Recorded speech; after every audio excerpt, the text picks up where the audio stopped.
मकर संक्रांत येत आहे आणि यामध्ये तिळाचा भरपूर समावेश आपल्या आहारात केला जातो। ती आपल्या आरोग्यासाठी खूप हितकारी आहे, त्याला आपण सुपर फूड म्हणू शकतो। त्यामध्ये calcium, magnesium, phosphorus, vitamin B6 अगदी प्रचूर मात्रेत असतात। प्रोटीन्स देखील खूप जास्त प्रमाणात असतात। आयुर्वेदानुसार तीळ हे उष्ण गुणधर्मी सांगितलेले आहेत।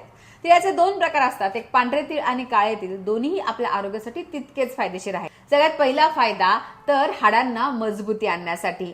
त्यामध्ये अर्थात कॅल्शियम असल्यामुळे हाडांना मजबूती भेटतेच आणि त्याचबरोबर वात कमी होण्यासाठी। वात वाढल्यामुळे देखील या दिवसामध्ये हाडे दुखतात, सांधेदुखी होते, हाडांमधून आवाज येतो। तर या सगळ्यांवर तीळ खाणे हा बेस्ट पर्याय आहे किंवा तिळाचं तेल जरी आपण त्या ठिकाणी लावलं तरी देखील वात शमन होतं।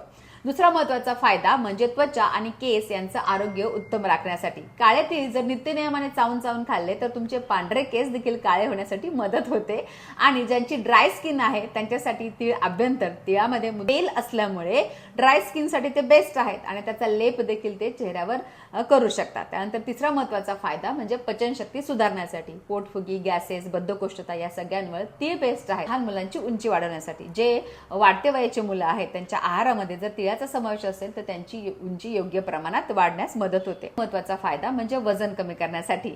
तर त्यात प्रोटीन्स भरपूर प्रमाणात असल्यामुळे मधल्या आदल्या वेळात जरी खाण्याचे क्रेविंग्स तुम्हाला होत नाहीत, पोट भरल्याचं फिलिंग येतं, तर या सगळ्या कारणांसाठी तिळाचा समावेश आपल्या आहारामध्ये वर्षभर करा। भाजून त्याची पावडर करून येण्या भाज्यांमध्ये किंवा दह्यामध्ये टाकून तुम्ही घेऊ शकता। त्याचबरोबर तिळाची चटणी देखील आरोग्यासाठी हितकारी आहे। थँक्यू।